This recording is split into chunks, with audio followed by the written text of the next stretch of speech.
donc intégrale d'une fonction de la forme u' sur u. Donc, pour calculer une intégrale, on a besoin de calculer la primitive de la fonction. Donc déjà, une règle, quand on veut calculer la primitive d'une fonction de la forme u' sur u, avec u bien sûr une fonction également, hein.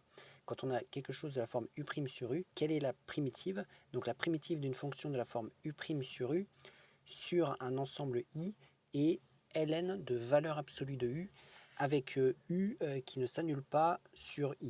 Il ne faut pas que u s'annule sur i. Pourquoi? Parce que déjà u ici il est au dénominateur, donc on n'a pas le droit de diviser par 0. Et également, bon, à l'intérieur de ln, on ne peut pas avoir 0 puisque la fonction ln logarithme épérien est définie sur 0 exclu plus l'infini. Et ici, donc c'est important de mettre la valeur absolue.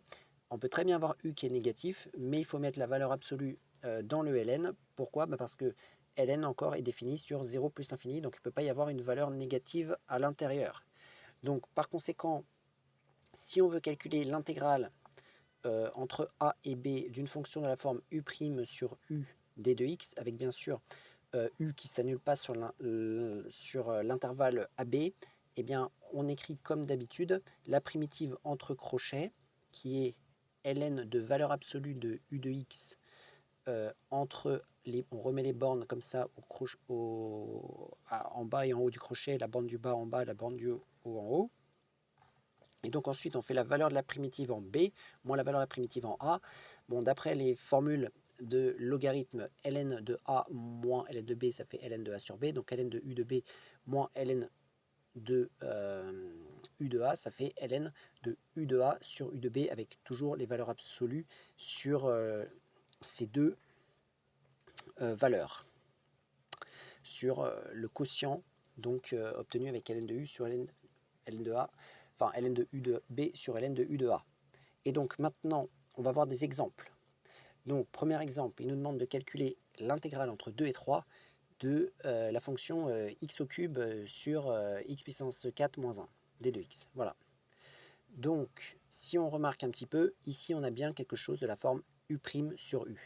Parce que si on dit que u, c'était x puissance 4 moins 1, si on dérive u, et qu'on obtient u', eh bien déjà, bon, le 1 c'est une constante, il s'annule, la dérivée d'une constante, il s'annule. Et donc, si on dérive x puissance 4, ça va donner, d'après les règles de dérivée, 4x puissance 3. Donc ici, on a x puissance 3, on n'a pas tout à fait 4x puissance 3. Donc volontairement, on va rajouter un 4 devant, comme ça on aura directement u'. Par conséquent, on va modifier un petit peu cette expression. Ça correspond à l'intégrale entre 2 et 3 de 4x puissance 3 sur x puissance 4 moins 1. Mais bien sûr, on est bien d'accord que ce que je viens d'écrire, ce n'est pas égal à ce qui est ici. Donc, je vais être obligé de diviser par 4 pour faire comme si je n'avais rien fait, c'est-à-dire que là, je multiplie par un quart, ce qui revient à diviser par 4, et donc du coup, on voit que les 4 peuvent s'annuler ici pour redonner la valeur qu'elle a. Donc du coup, ce qui est là est bien égal à ce qui est là, mais j'ai fait cela volontairement pour faire apparaître en fait u' en haut. Et là, on a bien u' sur u, avec u qui c'est la fonction qui est en bas, et u' qui est en haut. Le 1 quart est ici.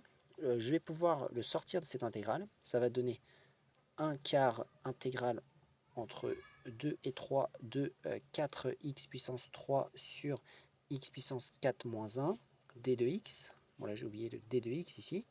Donc parce qu'on intègre selon x. Bon, pourquoi est-ce qu'on a le droit de sortir le 1 quart ici?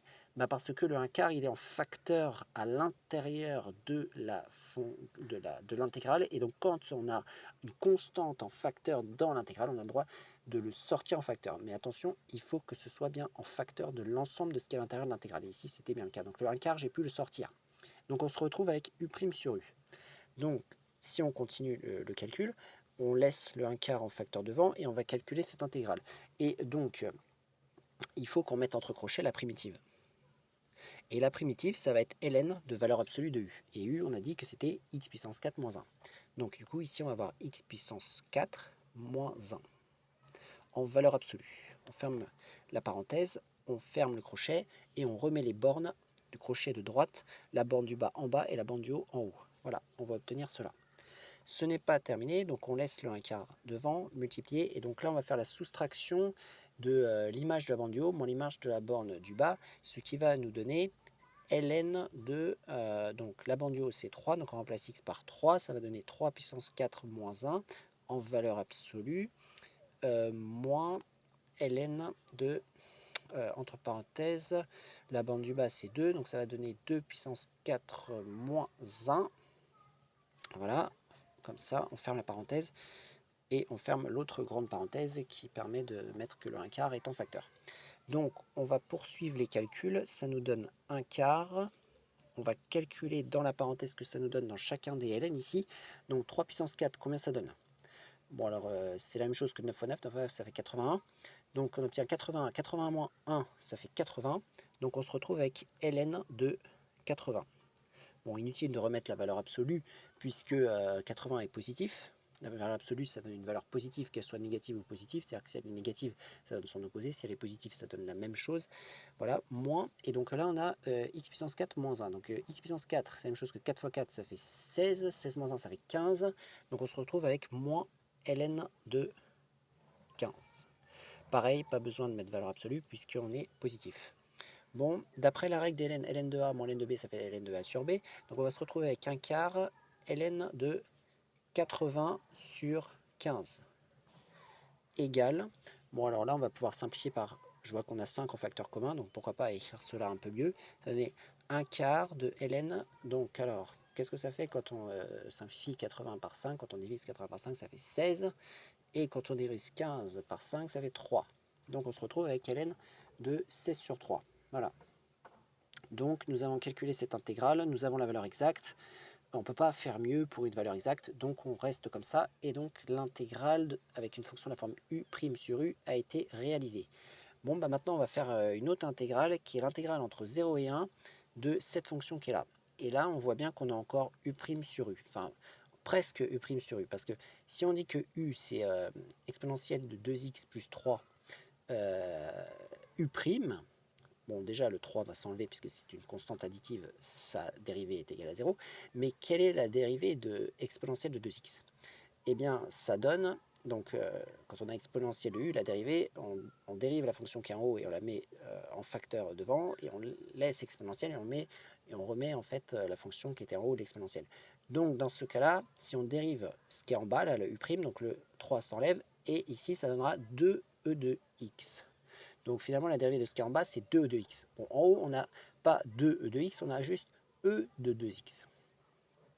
Donc, petite différence, la seule chose qu'il faut faire, c'est rajouter un 2 ici. Donc on va faire un peu comme ce qu'on a fait avant, ça donnait intégrale entre 0 et 1, et là, volontairement, on va mettre un 2 devant, 2e de 2x sur e de 2x plus 3. Et là, on a bien u' sur u.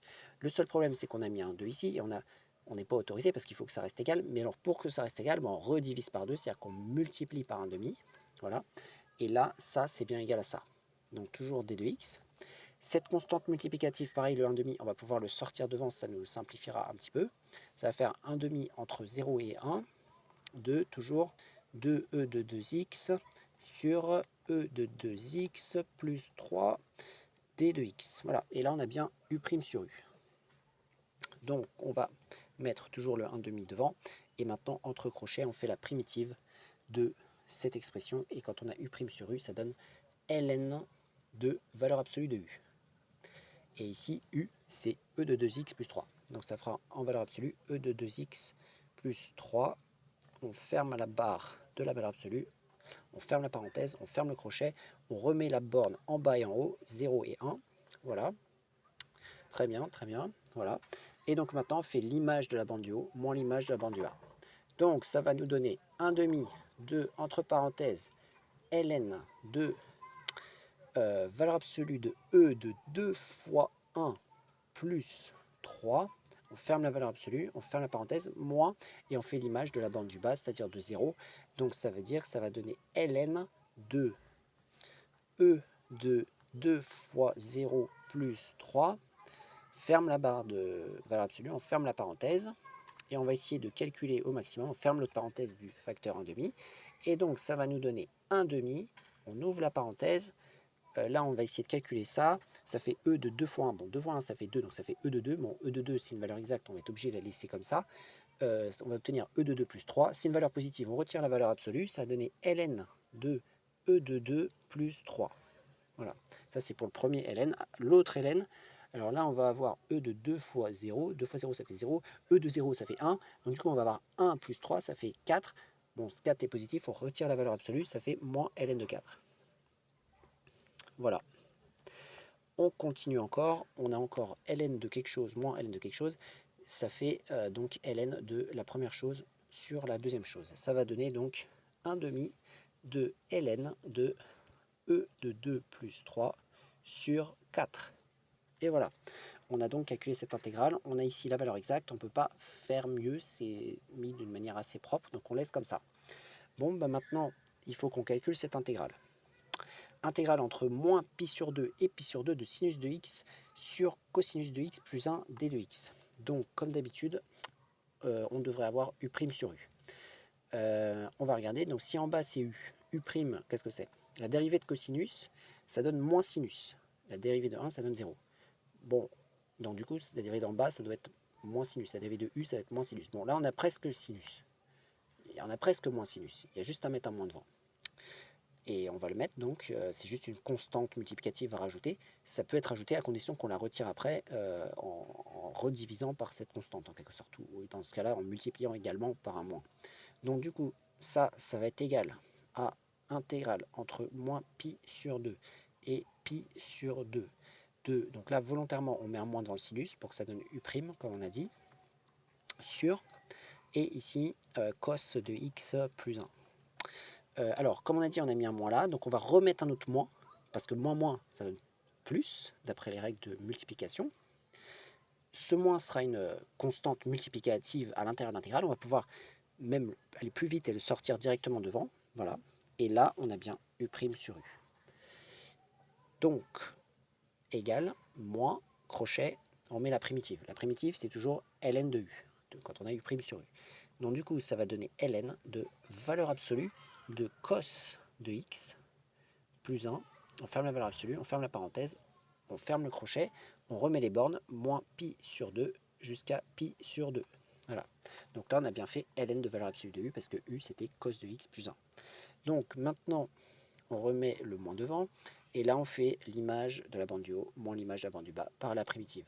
Ça va nous donner ln de, entre parenthèses, cos de pi sur 2, plus 1. Ferme la barre de valeur absolue, on ferme la parenthèse, donc là j'ai fait l'image de la bande du haut.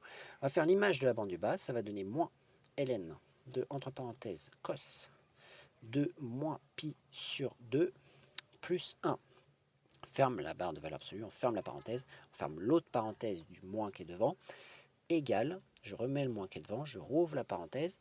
Alors, cos de pi sur 2, combien ça fait? Bah, ça fait 0. Ça fait 0. Donc, du coup, on va avoir, il va nous rester ici que 1. Donc, ça va donner ln de 1. Bon, ln de 1, comme on sait, ça va donner 0. Moins. Donc, ici, deuxième chose, ln de moins pi sur 2.